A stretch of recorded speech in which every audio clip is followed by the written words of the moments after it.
So emotional, personal reactions to what Meghan and Harry shared in the interview last night, and still no response from the royal family. So what will be the impact on the firm or the Commonwealth?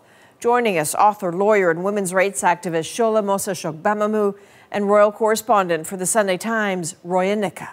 Thank you, both of you, for joining us. And just off the top here, I know over the weekend some prominent royal commentators were exposed for speaking about this interview before having seen it. So just to be very clear for the audience, you've both seen it, yes? That's correct. Okay.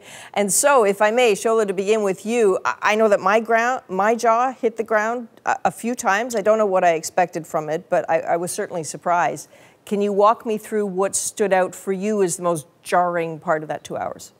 When Meghan talked about suicidal thoughts, the fact that she had no liberty, very, very restricted liberty.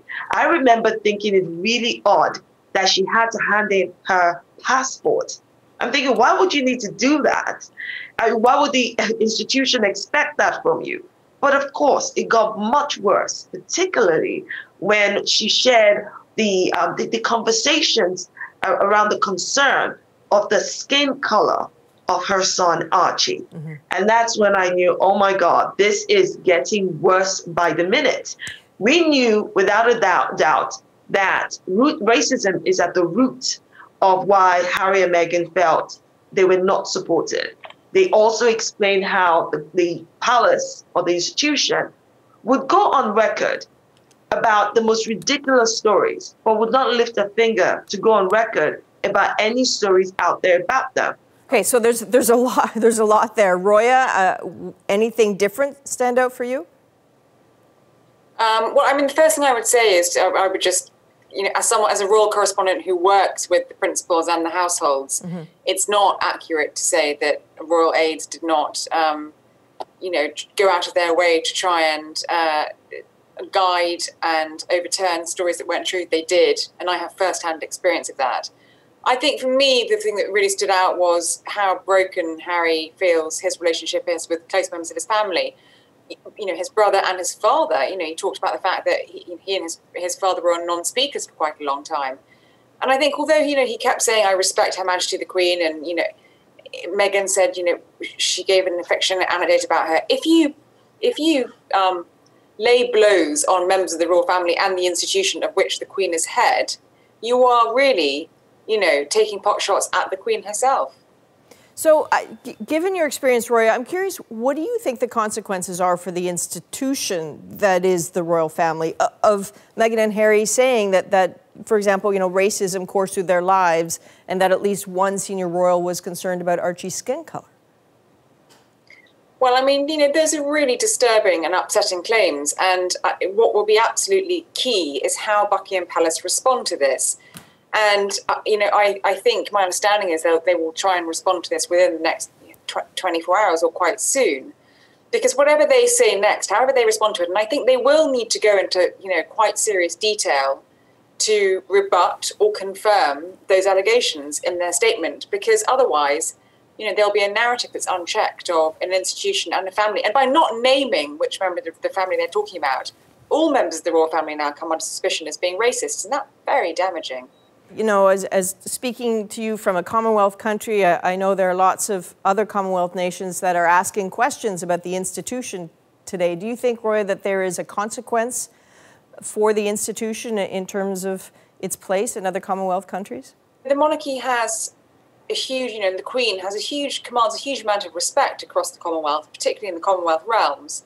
So the monarchy has been through very choppy waters very often, and it will weather this storm. I just think it's very sad. I think there are important issues here that need to be explored and looked at, but I feel that they should have been done within a family instead of within a public debate.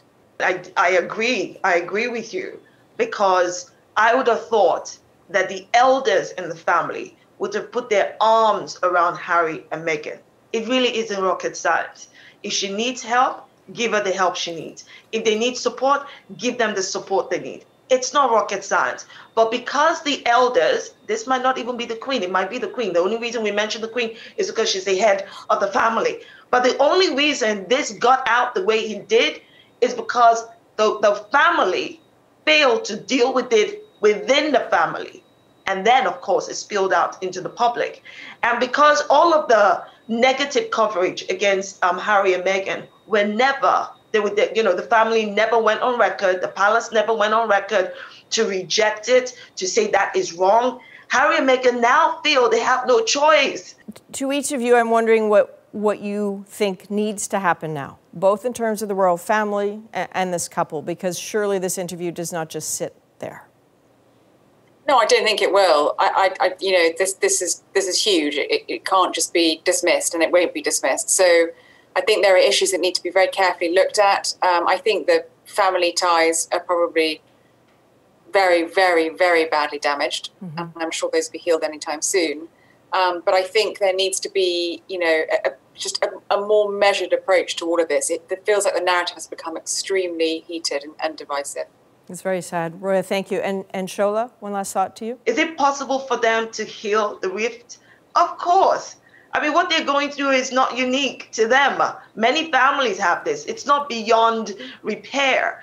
But the point is, Buckingham Palace better take this seriously, not come out with any stiff upper lip nonsense. Nobody's going to stand for it. Not for the racist comment, not for their lack of support for Meghan's mental health, the suicidal thoughts, not the fact that, Prince Charles apparently failed to even speak to his son. Why? All of those things should be answered, and they should be answered humanely, like the royal family is in touch with what the public expects from it.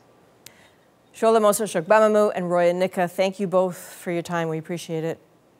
Thank you.